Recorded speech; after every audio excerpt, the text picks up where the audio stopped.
जैसा कि आप देख रहे हैं हमारे साथ रविशंकर हैं, रविशंकर यादव जी। मैं इनके बारे में ज्यादा बताना नहीं चाहूंगा, आप सिर्फ ये समझिए अलग अलग पदों पर अलग अलग समय पर चयन होता रहा है। 700 ये रहे हैं, नायब तहसीलदार, डीएसपी। इस बार फॉर्चुनेटली ये कोशिश जरूर थी कि डिप्टी कलेक्टर हो, पर जैसा आपको पता है कि 3 पद थे, तो इस बार इनका चयन जिस पद पर हुआ है वो डिस्ट्रिक्ट एक्साइज ऑफिसर का पद है, डीओ, उस पद पर चयनित हुए हैं। ठीक है, पुराने स्टूडेंट हैं, इनका अनुभव बहुत पुराना है। आप लोगों को जो जिस चीज का आप एग्जाम दे रहे हैं इस समय, या आप लोगों को जिस चीज की बहुत चिंता है, प्रीलिम्स, मेरे ख्याल से no better person than him who qualified prelims continuously many time. तो ये आपको अपनी जर्नी से, अपने अनुभव से बताएंगे कि कैसे परीक्षा आसानी से निकाली जा सकती है, प्री मेंस और आगे की भी कुछ। ठीक है, चलो बात पहले आप थोड़ा सा इन्फॉर्म बता दीजिए बच्चों को, उसके बाद हम शुरू करेंगे। मैं 2018 से लगातार दिला रहा हूँ। अभी ये 6वां में इंटरव्यू था और 6वां अटेम्प्ट भी था मेरा। पहली बार से मैं इंटरव्यू पहुँच रहा हूँ और ये मेरा 5वां पोस्ट था। पहली बार से ही इंटरव्यू तक पहुँचा जा सकता है। कई लोग होते हैं कि बोलते हैं कि मेरा पहला अटेम्प्ट है, मैं इंटरव्यू तक नहीं पहुँच सकता, या तो मेंस बाद में करेंगे सोचते हैं। बट ऐसा नहीं है, आप पहली बार में ही पहुँच सकते हो। कई लोग पोस्ट भी पाते हैं, बट क्या इंटरव्यू वाला मैटर अभी कुछ ज़्यादा ही हो जा रहा है कि इंटरव्यू में कुछ किसी कम हो जाता है, किसी का ज़्यादा हो जा रहा है। तो पहले ही अटेम्प्ट से ही आप इंटरव्यू में पहुँच सकते हैं, पोस्ट भी पा सकते हैं। आप लोग सवाल पूछें, वो चाह रहे हैं कि इंटरेक्टिव हो तो ज्यादा अच्छा है। कुछ सवाल पहले मैं पूछ लेता हूं इनकी तरफ से कॉमन, और उसके बाद फिर आप शुरुआत कीजिएगा। सबसे पहले तो यदि 2018 से लगातार आप प्रीलिम्स क्वालिफाई कर रहे हैं, तो ऐसी कौन सी चीज है जो आप करते हैं और दूसरे लोग नहीं कर पाते हैं, जिसके कारण उनका प्रीलिम्स क्वालिफाई नहीं हो पाता? डूज एंड डोंट्स के फॉर्म में बताओ।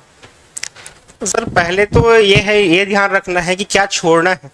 सारे टॉपिक्स आप नहीं पढ़ सकते हो, हर छत्तीसगढ़ में पूरा नहीं पढ़ना है। छत्तीसगढ़ में कुछ टॉपिक्स आपको छोड़ने पड़ेंगे। इकोनॉमिक सर्वे कई बार ज़्यादा क्वेश्चन पूछ रहा है, कई बार बहुत कम क्वेश्चन पूछ रहा है। इकोनॉमिक सर्वे को भी आपको वेटेज देना पड़ेगा। पंचायती राज नगरीय निकाय जैसा भी चुनाव होने वाला है, उसका वेटेज हो सकता है, तो आपको उसको ध्यान देने की ज़रूरत है। और जीएस वाले सेक्शन में भी आपको पॉलिटी, फिर हिस्ट्री, फिर जियोग्राफी, फिर इकोनॉमिक्स, फिर साइंस और आखिरी में करंट अफेयर, ये आपको प्रायोरिटी होना चाहिए। इस आधार पर अगर आगे बढ़ते हैं तो जीएस और इंडियन जीएस में भी नंबर आ सकता है। और बोलते हैं कि अगर यहाँ ज़्यादातर बोला जाता है कि इंडियन जीएस अच्छा होना चाहिए, बट क्वेश्चन गलत होता है सीजीजीएस में। सीजीजीएस की वजह से ही रुक जाता है कई लोग का, तो सीजीजीएस को भी ध्यान देना है इंडियन जीएस के साथ में। इसको ऐसा मानिए कि सीजीजीएस आपको दौड़ में बनाए रखेगा, यदि आप उसमें बाहर हुए तो वैसे ही बाहर हो जाएंगे। इंडियन जीएस कॉम्पिटिटिव एडवांटेज में थोड़ा सा काम करता है, क्योंकि सारे लोग उस पर उतना ध्यान नहीं देते हैं, लेकिन इंपॉर्टेंट दोनों हैं। जैसा कि इन्होंने कहा, आपने एक बात यदि ध्यान दियो, इन्होंने कहा करंट अफेयर्स लास्ट में, उसका रीजन है, उसमें उन्होंने बजट, इकोनॉमिक सर्वे और योजनाओं की बात नहीं की, वो पहले है। करंट अफेयर्स लास्ट में का मतलब है हमारे यहाँ अपॉइंटमेंट्स, पोस्टिंग्स, ये वाली जो चीजें हैं, इवेंट्स, इन पर ज्यादा सवाल नहीं होते हैं यदि आप देखेंगे तो हम यूपीएससी जैसे नहीं जा सकते कि हमको एक मैगजीन पढ़ना, ये पढ़ना बहुत जरूरी है, बिकॉज उतने सवाल हमारे यहाँ जनरली नहीं है। ठीक है, दूसरा, कितना भी किसी भी इंस्टीट्यूट से जुड़े रहें, ये लोग हमसे जुड़े हैं, दूसरी जगह से जुड़े हैं, एंड ऑफ द डे एक मन में सवाल होता है, इतने से हो जाएगा क्या? और वो इतना कितना है? क्या वो टेक्स्ट बुक है, वो किताब है, वो क्लास के नोट्स हैं, या उन नोट्स से बने हुए सिनॉप्सिस हैं? एग्जैक्टली आखिरी समय में क्या पढ़ना उचित होता है? जैसे अभी ये लोग टेस्ट दे रहे हैं, 3 दिन में इनको पेपर देना होता है। अब 3 दिन में एंशिएंट हिस्ट्री भी पूरी नहीं हो सकती, ना पॉलिटी हो सकती, but they are giving the exams. तो एग्जैक्टली क्या पढ़ना चाहिए एग्जाम के बिल्कुल पहले, क्योंकि सब कुछ नहीं पढ़ सकते। सीजीजीएस में जैसे पढ़ रहे हो आप लोग, तो सीजीजीएस को पहले मैं प्रायोरिटी देता हूँ, क्योंकि सीजी के ही बेसिस 50 क्वेश्चन वहीं से आने हैं। और होता है कि हम लोग सीजी को बाद में पढ़ेंगे, ये हमारा अच्छा है बोलते रहते हैं, बट वहीं छूट जाता है हमारा। तो कोशिश कीजिएगा जैसे कि सिनॉप्सिस बना के तो रखे रहेंगे आप लोग, लेकिन एक पेज में जैसे कि कई बार आप रिविजन किए रहते हैं तो 2-4 लाइन आपको याद नहीं रहता है, 2-4 लाइन को आप अंडरलाइन कर लीजिए, और आखिरी में जब आखिरी रिविजन रहेगा तो पेज पलटिए, बस उसी लाइन को पढ़ते जाइए। आपको पता रहता है कि इस पेज में मेरे को ये याद है, ये याद नहीं है, बस वो जो याद नहीं है उसको आखिरी के लिए बचा कर रखिएगा। वैसे इंडिया सेक्शन के भी सेम करना है आपको। जैसे आप लक्ष्मीकांत का अगर शॉर्ट नोट्स बना पाए तो ज़्यादा अच्छा है। अब लक्ष्मीकांत को पूरा आखिरी में रिवाइज नहीं हो पाएगा एक दिन में, तो ऐसे कुछ टॉपिक हो जो नहीं बनते हैं उसका आप अलग से बना कर रखिए। हिस्ट्री की बात है तो हिस्ट्री में हो सके तो आप सर तो नोट्स बनवाते ही हैं, और हो सके तो और छोटा नोट्स बना करके, कई सेक्शन ऐसे होंगे उसमें भी याद नहीं होते हैं, आप उसको आखिरी में एक बार देख कर जाइए, क्योंकि सेल्फ बिलीव जरूरी है कि मेरे से हो जाएगा, मैं जो पढ़ा हूँ उतना ही सफिशिएंट है। नहीं तो होता क्या है कि हम बहुत पढ़े रहते हैं और आखिरी में ऐसा लगता है कुछ याद नहीं है, तो वो आपको नहीं लगेगा। फिर ऐसे एक बार देख के जाएंगे तो मेरा ये हो गया वाला चलते रहेगा। और जियोग्राफी की बात है तो आप एक बार 6 साल का पैटर्न को देखिए, वहाँ सिलेक्टेड टॉपिक से ही क्वेश्चन पूछ रहे हैं, सारे सेक्शन को जियोग्राफी से नहीं पूछ रहा है वो, तो उसको भी देख लीजिए कि कहाँ से आ रहे हैं। सारे टॉपिक पढ़ने के चक्कर में बहुत छूट जाता है। इंडियन जियोग्राफी बहुत वास्ट है, बट वो सिलेक्टेड टॉपिक को पूछ रहा है। इकोनॉमिक्स में पिछले 2-3 साल से पूछ नहीं रहा था, अभी लास्ट ईयर नेशनल इनकम से ही 4 क्वेश्चन पूछ दिया। तो आपको देखने 4 ही टॉपिक है इंडियन इकोनॉमिक्स में, हम जो हमारे सिलेबस में है वहाँ से लगातार क्वेश्चन पूछ रहा है। इसके अलावा जो है पेपर 7 का पार्ट 2 है, वहाँ से 2 क्वेश्चन 3 क्वेश्चन हमेशा आ रहा है प्री में, तो मेंस छोड़ देते हैं। कई बार होता है क्या है कि केवल प्री पढ़ते रहते हैं सर, वैसे पेपर 7 पार्ट 2 बहुत ज़्यादा इस बार वेटेज कर रहा है, और मेंस में भी और इंटरव्यू में भी ज़्यादातर जो सबसे ज़्यादा क्वेश्चन पूछते हैं वो IR से पूछ रहे हैं अभी इंटरव्यू में। तो आप जो भी बना रहे हो आखिरी में आप अंडरलाइन होना चाहिए आपके बुक का, और फाइनल बुक तो एक ही रखिएगा कि यही मेरा लास्ट में रहेगा। अगर कई बार होता है 5-6 बुक रखे रहते हैं और सारे रिवाइज करना चालू कर देते हैं, पर उससे हो नहीं पाता है, तो ये स्ट्रेटजी ज़्यादातर कारगर हो सकता है। ठीक है, इनकी बात ही समराइज करके कहें कि कुछ लोग ये मानते हैं कि बुक्स नंबर 1 पे हैं, फिर उसके बाद क्लास में जो लिखा दिया वो नंबर 2 पर है। जब ये लोग पढ़ रहे थे तब हमने बुक्स उस लेवल पर नहीं बनाई थी, अब हमारी किताबें वही हैं जो हम क्लास में लिखवाते हैं, तो आप किताब को ही नोट्स मान लीजिए या वही बातें क्लास में लिख लीजिए। और जो इन्होंने सबसे मेन बात कही, आपको वो नहीं पढ़ना है जो आता है। जैसे मैं एक उदाहरण देता हूँ, भारत की राजधानी दिल्ली है, सर ने लिखवाया, आप लिख भी रहे हो, पर हमारी आदत है सर ने बोला है तो हम तो लिखेंगे। क्या आप जिंदगी में कभी भूल सकते हो भारत की राजधानी दिल्ली है? फिर भी आप लिखोगे इंडिया में। तो this is what he is saying, this is the exam of elimination. क्या नहीं पढ़ना है, तो बुक्स में क्या नहीं पढ़ना है, सिलेबस में क्या नहीं पढ़ना है, नोट्स में क्या नहीं पढ़ना है, तो आखिरी में जो बचेगा वही पढ़ना है। This method of elimination should work from that time to this time. और जो इन्होंने बहुत इंपॉर्टेंट बात कही कि मेंस जैसा और प्री जैसा कुछ नहीं है। मेंस का भी 70% सिलेबस प्री है, जैसे paper 7 part 2 international organization international events, तो लगभग पूरा छत्तीसगढ़ प्री और मेंस दोनों में सेम है। ज्योग्राफी सेम है, इकोनॉमिक्स सेम है, पॉलिटी सेम है। तो आप मेंस कम प्री पढ़ रहे हैं, प्री कम मेंस पढ़ रहे हैं, कोई अंतर नहीं है। प्री स्पेसिफिक जैसे 5 टॉपिक भी नहीं निकलेंगे आपके। इवन एक बार शायद आपके एग्जाम में फिलॉसफी से सवाल पूछ लिए थे 6-8, निष्काम कर्म और ये वो। अब आप सोचिए उसके पहले जिसने फिलॉसफी पढ़ के गया होगा उससे बनेगा। तो ये दूसरी जो आपको बड़ी परेशानी करती है, क्या पढ़ें इतने से हो जाएगा, मुझे लगता है कि अब इसके साथ आप इसको पूरा कर सकते हैं। ठीक है, एक तीसरा सवाल मेंस के संदर्भ में होता है और वो इनके दिमाग में यही होता है कि 3 महीने में कैसे होगा, क्योंकि मार्च अप्रैल मई, तो 3 महीने में कैसे होगा। क्या जिसने मेंस का सिलेबस पूरा नहीं किया है वो कुछ कर सकता है, या जिन्होंने कर लिया है वो रिवाइज कर सकते हैं? क्या 3 महीने में कोई तरीका है जिससे मेंस को पढ़ के एग्जाम अच्छे से लिखा जा सकता है? अभी तो दिसंबर चल रहा है, तो आप एक काम कर सकते हो, लैंग्वेज जो है उसको अभी से स्ट्रांग बनाओ। आप लैंग्वेज कम से कम 2 घंटा पढ़िए। ऐसा अगर नहीं हो पाया है इंडियन और CGGS, तब भी कुछ टाइम निकाल लीजिए। बिना लैंग्वेज के आप अपना नंबर मतलब टॉप 100 में नहीं ला सकते हो। लैंग्वेज आपका स्ट्रांग होना ही चाहिए। तो 1.5 से 2 घंटा भी अभी से दीजिए, क्योंकि लैंग्वेज को अब आखिरी दम तक पढ़ना है। जिस दिन पेपर होगा तब तक पढ़ना पड़ेगा आपको। लैंग्वेज को सबसे ज़्यादा स्कोरिंग अगर है तो अभी लैंग्वेज है, और लैंग्वेज और मैथ्स 2 ही ऐसे सब्जेक्ट है जो आपके हाथ में है, बाकी सारे चेकर के हाथ में रहता है। आपने क्या लिख दिया और चेकर को पसंद आए तब नंबर देगा। बट लैंग्वेज और मैथ्स ऐसा है कि आपने सही लिखा है तो आप हाई कोर्ट भी या कोर्ट में भी जा सकते हैं, तो वहाँ नहीं काट सकते आपका नंबर। ऐसे का सर 15-20 टॉपिक तो करवा ही देते हैं, और भी ज़्यादा करवाते हैं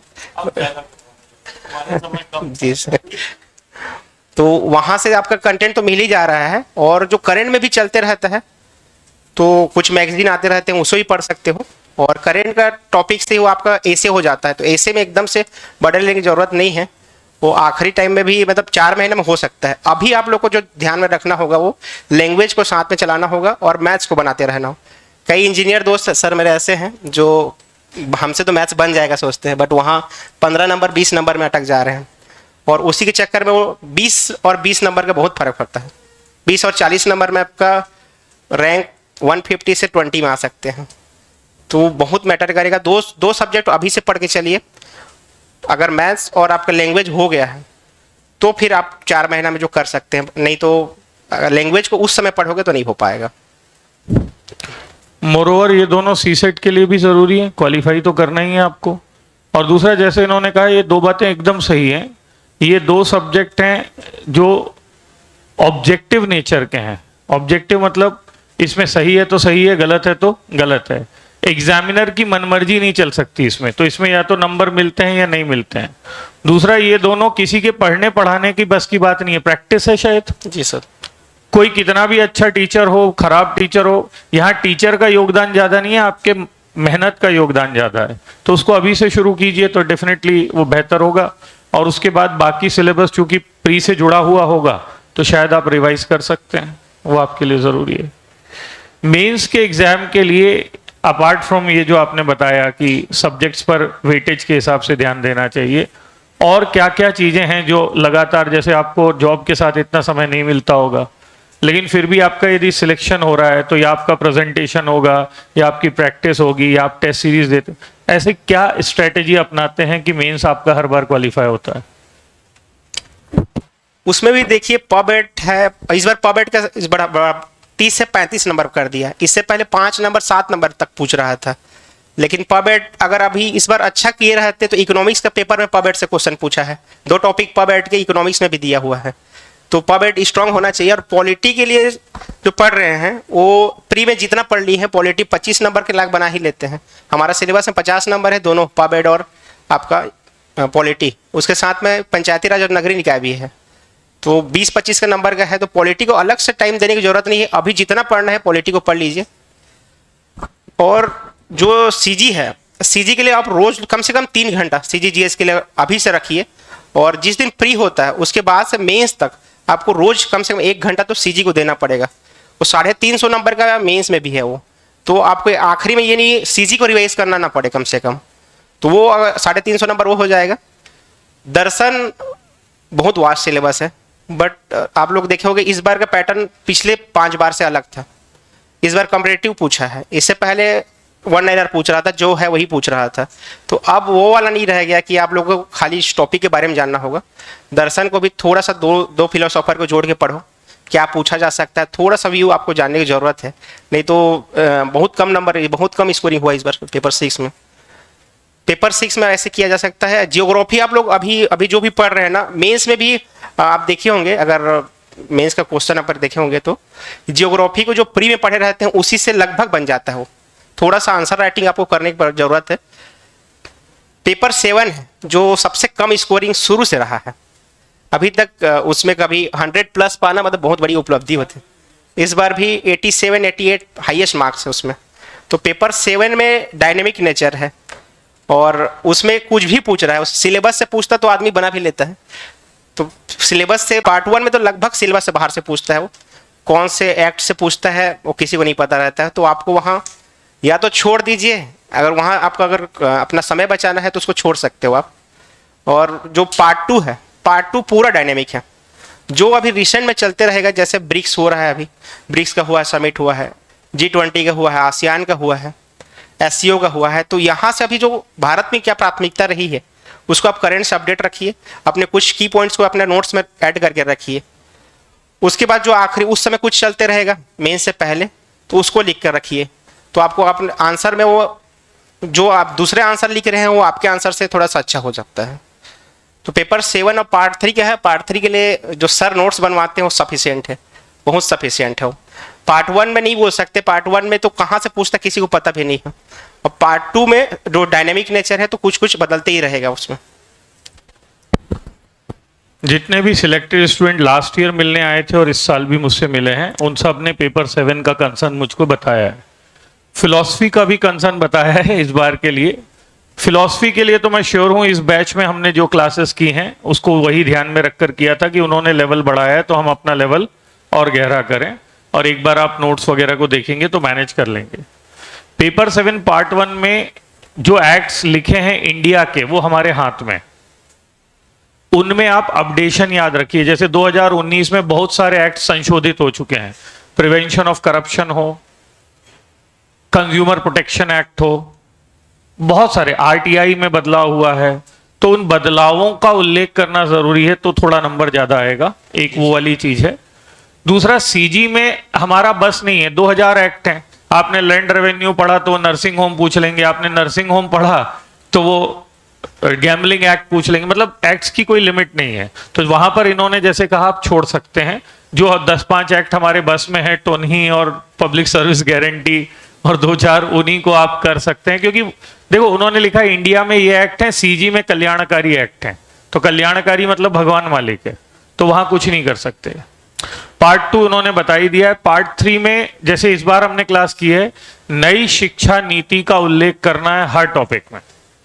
तो ये बदलाव, ये जो जितने सिलेक्टेड स्टूडेंट्स भी मुझसे मिल रहे हैं मैं उनसे ये कह रहा हूं, और न्यू बुक्स जो अपडेटेड इसी साल दी हुई है या आएगी हमारी या किसी की, उस अपडेटेड बुक को देखते रहो आप, वो पेपर 7 का कंसर्न है। मेरे ख्याल से यही मेन बातें हैं। इसके बाद तो आपकी परंपरागत बातें आती हैं, कितने घंटे पढ़ना चाहिए, आप कितने घंटे, तो कितने घंटे तो यार एक पूछा है किसी ने। दूसरा हिस्सा तो हमने बता दिया है कि किस सब्जेक्ट पे कितना ध्यान देना चाहिए। उन्होंने पूछा है कि प्री के लिए कितना घंटा अभी पढ़ना चाहिए और मेंस के लिए कितना। अभी तो प्री है तो सभी प्री का ही पूछना चाहिए, मेंस का तो बाद में देखेंगे। लेकिन प्री में अगर आप कुछ काम नहीं कर रहे हो तो दिन भर पढ़ सकते हो। अगर जॉब वाले हो तो फिर उसके हिसाब से टाइम निकालना पड़ेगा। ये बात समझिए ना कि हम लोग ये बोल रहे हैं सारे लोग वही सिलेक्ट हुए जो जॉब में थे, तो वो तो आपसे डबल स्थिति में थे ना, वो जॉब भी कर रहे हैं और फिर भी सिलेक्ट हो रहे हैं, तो मतलब उनकी स्ट्रैटेजी ज्यादा बेहतर है। तो वही स्ट्रैटेजी आपको समझनी पड़ेगी कि भाई वो थोड़ा सा रिवीजन करके अपने एक्सपीरियंस के आधार पर सिलेक्ट हो रहे हैं, तो उसको ध्यान में रखना पड़ेगा, है ना। आप में से कई के मन में आ रहा होगा सर इंटरव्यू का आपने कैसे किया, तो उनका जवाब मैं, इन लोग भी थे तब देता हूं। पहले प्री होता है, फिर मेंस होता है, फिर हम इंटरव्यू का क्लास लेते ही हैं, तो उसमें बता देंगे कैसे होता है। अभी से उसकी चिंता नहीं करनी है। आप 2-3 साल पर्सनालिटी डेवलप करो, कोई मतलब नहीं है। सिलेक्ट हो जाओ तो अपने आप इंटरव्यू लायक आप हो जाओगे। सवाल यह है कि तैयारी के दौरान बहुत उतार चढ़ाव आते हैं। ऐसा फेज आता है जब डाउन फेज जिसको हम कहते हैं, मन नहीं लगता है, मन उखड़ जाता है पढ़ाई से, चाहे वो फेलियर के कारण हो या किसी और कारण से।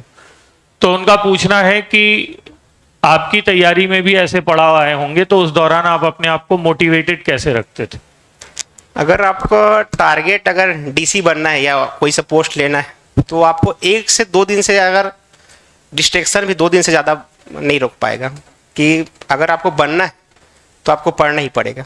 2 दिन हुआ, 3 दिन हुआ, उससे ज़्यादा आप अपने आप को फिर ऐसा लगने लग जाएगा कि मैं पढ़ाई मेरा छूट रहा है करके, फिर इधर ध्यान जाते जाएगा। तो हर किसी के लाइफ में आता है 1-2 दिन तो हर कोई रहता है कि मेरे से पढ़ाई नहीं हो पा रहा है। तो आपका टारगेट हमेशा याद रखना पड़ेगा आपको कि मेरे को ये पढ़ना है, ये बनना है, तो इसके लिए मेरे को इतना पढ़ना ही पड़ेगा। और अभी एक नंबर का, इस बार का अगर नंबर आप लोग देखे होंगे तो रैंक 20 और रैंक 1 में ज़्यादा फर्क नहीं रहा। तो एक नंबर के लिए आपको लड़ना पड़ेगा। और ये सोचिएगा कि मैं अगर नहीं पढ़ रहा हूँ तो सामने वाला कहीं पढ़ रहा होगा, और ये अगर आप लोग को में सोच आ गया तो आप लोग अपना पढ़ाई को जारी रखेंगे। पॉजिटिव कंपटीशन इज द की। पॉजिटिव समझ रहे हैं ना, कि यदि वो कर सकता है तो मैं क्यों नहीं कर सकता। वो तो करना ही पड़ेगा। और उसको याद कीजिए जिसको देखकर आपको मोटिवेशन मिलता है। वो मम्मी हो सकती हैं, पापा का स्ट्रगल हो सकता है, या उसकी शादी हो जाएगी हो सकता है। ठीक। हाँ, अगला सवाल। पर्ची आई है, लो। ऐसा कौन सा की पॉइंट है जिसे अपनाकर बार बार पोस्ट पाया है, जबकि कभी कभी बहुत मेहनत करने वालों को भी पोस्ट नहीं मिल पाती? आपका एक्स फैक्टर बताओ, मतलब एक लाइन में। कंसिस्टेंसी तो रखना पड़ेगा आप लोग को, और पढ़ाई में घुसे रहना पड़ेगा आप लोग को। बिना उसके, मतलब हम लोग क्या बोलते, 6-7 घंटा पढ़ते हैं, फिर दुनिया भर का आपका काम करेंगे, लेकिन उसमें भी आपका होना चाहिए कि मेरा पढ़ाई है, मेरा उसमें घुसे रहना पड़ेगा। कई बार होता है 2-3 दिन 4 दिन ब्रेक ले लेते हैं। वो ब्रेक लेने में भी आपका थोड़ा सा याद होना चाहिए कि मेरा ये पढ़ाई भी छूट रहा है। तो आपका हमेशा ध्यान में तो होना चाहिए कि मेरा टारगेट ये है, मेरे को ये प्राप्त करना है। हमेशा ये कहा है कि ये पढ़ाई आईक्यू की नहीं, लेबर की पढ़ाई है। आईक्यू काम करेगा, लेकिन लगातार मेहनत करोगे तो ही होगा। ऑन ऑफ वाला नहीं है कि आप सेमेस्टर एग्जाम दे दिए और पास हो गए, लगातार। और यदि इनका सिलेक्शन बार बार हो रहा है, इसका मतलब ये लगातार पढ़ रहे हैं।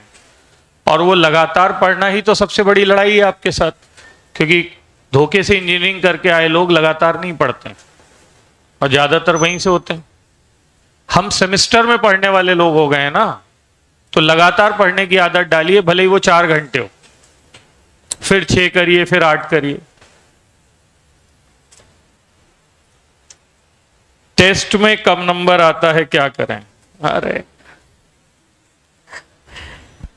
टेस्ट में तो अब 3 दिन का अगर आपका शेड्यूल है, उसमें अगर पढ़ के कम नंबर ला रहे हैं तो फिर तो बहुत बड़ा वास्ट सिलेबस है, तो उसमें तो और कम आ सकते हैं। तो टेस्ट में अगर कम आ रहे हैं तो उस 3 दिन में आप नहीं पढ़े होंगे, और फिर से कम आ रहे हैं तो फिर 3 दिन में नहीं पढ़े होंगे, और लगातार आ रहा है तो फिर आप पढ़ ही नहीं रहे होंगे। पढ़ना तो पड़ेगा उसके लिए।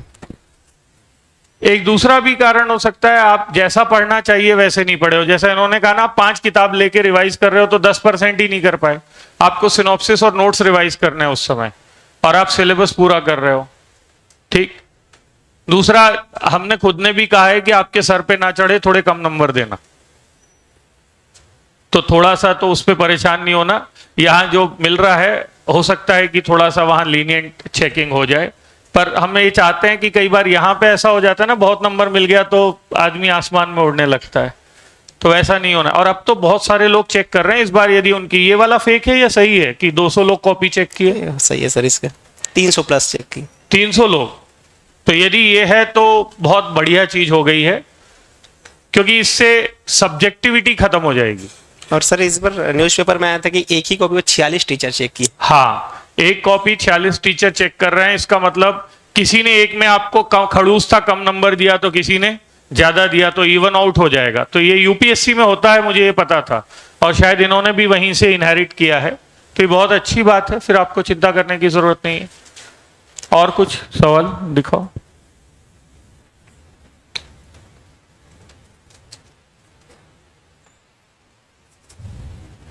प्री के लिए एनसीईआरटी की बुक पढ़ना जरूरी है क्या, पुरानी बुकें छोड़कर? टाइम के हिसाब से हो, टाइम आपके पास अगर है तो पढ़ सकते हो, बट आखिरी अब दिसंबर आ गया है, अब अगर पढ़ना चालू भी करोगे तो नहीं हो पाएगा। बट सीजीपीएससी के लिए एकदम से कंपलसरी है ये नहीं किया जा सकता। एनसीईआरटी मैं आज तक कभी नहीं पढ़ा हूं सर। अच्छा, मैं दूसरी बात बता रहा हूं, जिनका यूपीएससी में हो गया ना, वो भी नहीं पढ़े, पर इज्जत रखने के लिए बोलना पड़ता है भारी भारी किताबों के नाम, तो बोलते हैं। अब यदि यही बोलेंगे मैंने एनसीईआरटीज के साथ 12वीं में शुरुआत की थी, तो लोग बोलेंगे अरे यार कितना सीरियस आदमी था, 12वीं से एनसीईआरटी। भाई इमेज बनाना है ना, जो सिलेक्ट हो चुका है। कई बार दिक्कत ये भी है कि बहुत, जैसे ये ईमानदारी से जवाब दे रहे हैं, कई बार पॉलिश्ड जवाब देते हैं सिलेक्टेड लोग, और वो लोग गाइड करने की जगह काइंड ऑफ मिसगाइड कर दे रहे हैं। क्योंकि आप बच्चों को सही बताने की बजाय अपनी ब्रांड बिल्डिंग कर रहे हो, तो that will be wrong, no. और कई यूपीएससी में ये बीमारी बहुत ज्यादा है, लोग ब्रांड बिल्डिंग करना शुरू कर देते हैं। मैंने तो 12 किताबें इकोनॉमिक्स में पढ़ी थी, हमने देखा है क्या पढ़ा था सामने। पर अब जो सिलेक्टेड है वो कुछ भी बोले। जैसे आपका प्री हो गया और आपने कहा कि भाई मेरा तो लगभग 98 सही था 100 में से, कौन तय करेगा कि नहीं था? तो इसलिए हिसाब से लीजिए आप, मेंस के प्रश्न में करंट से जोड़कर कैसे पढ़े, ये सेकंड हिस्सा इंपॉर्टेंट है। बताइए। एकदम से करंट से आप तो नहीं बच सकते, करंट तो आपको डालना ही पड़ेगा। कोई भी चेकर रहेगा, पहले लाइन और आखिरी लाइन, ये दोनों बहुत ज़्यादा इंपॉर्टेंट होते हैं। पहला लाइन आपका इंप्रेशन बनाएगा और आखिरी लाइन वो पढ़ेगा आपको नंबर देने से पहले। तो दो ही ऐसे हो, बीच में जो भी अगर जो भी लिख रहे हो, अगर बाई चांस नहीं भी पढ़ता है तो आखिरी और नीचे दोनों को पढ़ेगा। तो आप लोग कुछ की पॉइंट है या तो आखिरी में जाल आप डाल सकते हो या तो पहले में डाल सकते हो। और करेंट को हो सके तो हर आंसर में डालने की कोशिश करो। करेंट अगर कम नंबर आएगा, थोड़ा सा कम आ जा रहा है करेंट, तो आपको मेंस के लिए थोड़ा थोड़ा डालना ही पड़ेगा। जो आपका डायनेमिक वाला नेचर वाले जो भी सब्जेक्ट हैं उसमें आपको करंट डालना ही पड़ेगा। देखिए, मैं एक ट्रिक बता रहा हूं। करंट आप तब डाल सकते हो जब आपको सिलेबस याद है। जब आपको जैसे इनको सिलेबस याद था, तो ये पेपर पढ़ते थे तो इनको लगता था यार ये वाला पॉइंट ना वहां यूज होगा। तो करंट अफेयर्स पढ़ने की पहली शर्त है आपको सिलेबस याद होना चाहिए, ताकि आप ये समझ पाओ कि करंट कौन सा काम का है और कौन सा काम का नहीं। तो first have complete back of your hand जैसे सिलेबस याद कीजिए, फिर उसके बाद करंट पढ़ते जाइए। जब आंसर लिखने आएगा तो आपका दिमाग इतना तेज भगवान ने दिया है कि वो अपने आप कनेक्ट कर लेगा। So you should go with this process, पर सिलेबस याद रखिए, वो जरूरी है। रिवीजन प्लान क्या था आपका? क्या आंसर राइटिंग साथ में करते थे? ये पैटर्न तो आप एक सिनॉप्सिस टाइप से बना सकते हो। सिनॉप्सिस आपका हर सब्जेक्ट होना चाहिए कि ये पॉइंट्स आना चाहिए। जैसे जियोग्राफी पढ़ रहे हो तो आपका जियोग्राफी में ये इसके स्टार्टिंग से लेकर एंड में मेरे को ये लिखना है, आपको वो उसका पैटर्न को अपना सकते हो, वो वाला कर सकते हो आप। और हर सब्जेक्ट का कुछ डिमांड होता है जो आपको क्वेश्चन बताएगा कि क्या करना चाहिए वहाँ पे। तो अभी डायनेमिक वाला आ गया। पेपर 7 में भी आप देखे होंगे, पार्ट 3 में भी आजकल थोड़ा डायनेमिक पूछा है, पूरा डायनेमिक पूछा है उसको भी, कि इससे पहले क्या पूछता था कि क्या है, कौन सा इंस्टीट्यूट क्या है करके। लेकिन अभी क्या था, जैसे पेपर 7 में ही पूछा था कि विदेशी जो संस्थान है, शिक्षण संस्थान है, उसमें भारत में आने से क्या चैलेंजेस होंगे, क्या होगा करके, उसमें आपका व्यू पूछा था। तो उसमें आपको ये पता होना चाहिए कि यहाँ से कौन सा गया, वहाँ इंस्टीट्यूट कोई सा गया है क्या बाहर, वहाँ का कोई सा आया है। तो आप करंट के साथ लिख दोगे, उसके प्लस पॉइंट नेगेटिव पॉइंट को भी अगर डालते हो तो आपका क्वेश्चन वहाँ बता रहा है कि मेरे को क्या डिमांड कर रहा है। आप ये नहीं कर सकते पैटर्न बना करके मैं ऐसा लिखूंगा। आपका पैटर्न वो क्वेश्चन बताएगा क्या, उसमें 3-4 सेक्शन में बांट सकते हो आप क्वेश्चन को।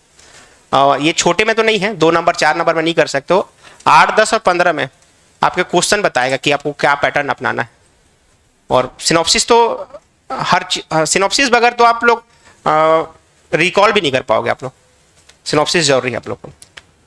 घर से आंसर लेकर मत जाइए, सवाल देखकर वहां आंसर बनाइए, बस यही तरीका है जैसा सर कह रहे हैं।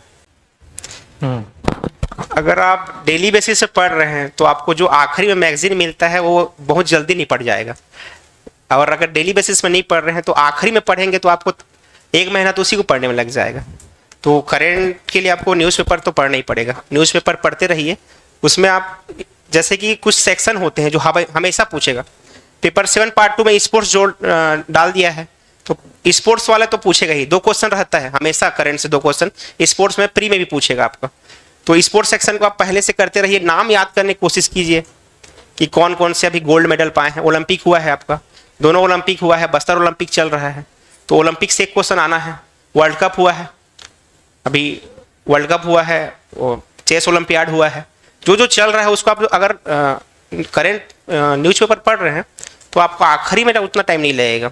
और अगर आखिरी में पढ़ेंगे, हमको तो मिल ही जाता है मैगजीन, इस मैगजीन से सारे आते हैं, तो आपको टाइम एक्स्ट्रा देना पड़ जाएगा उस समय।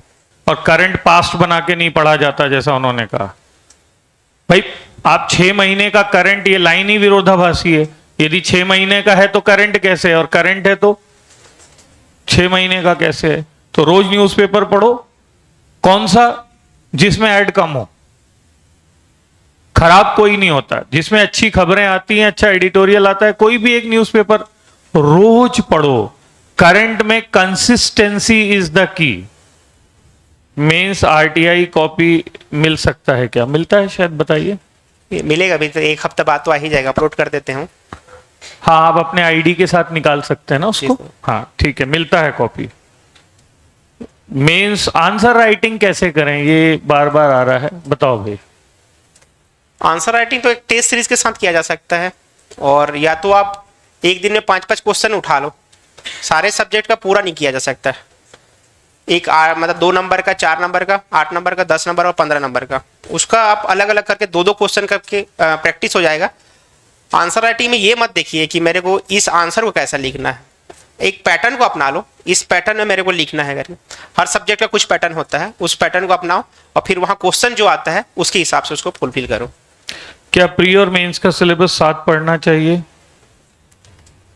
दिसंबर से पहले तो पढ़ना चाहिए, बट अब दिसंबर के बाद से अब 2 ही महीना समय है, तो आप प्री पे फोकस करना चाहिए, क्योंकि प्री अनसर्टेन है।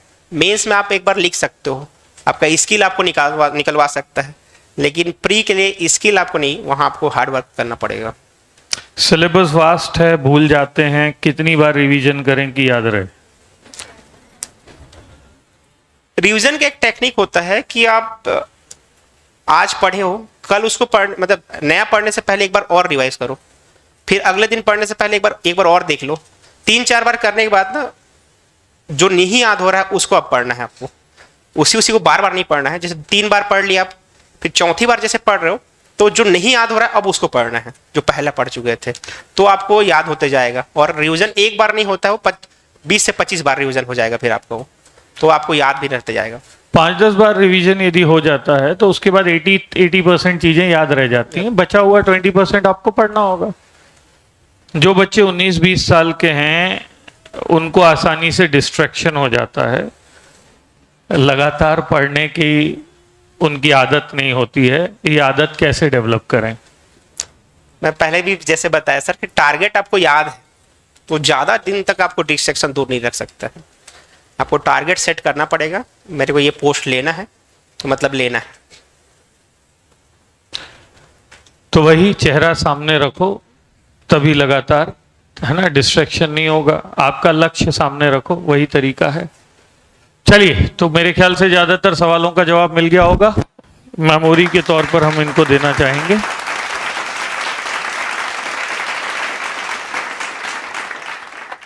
ठीक है, और ये उम्मीद करेंगे कि आप भी जल्दी से जल्दी यहाँ पर आएँ, क्योंकि मैंने हमेशा सुना है, शायद बहुत सपना होता है वहाँ जो रहता है उसका यहाँ आने का।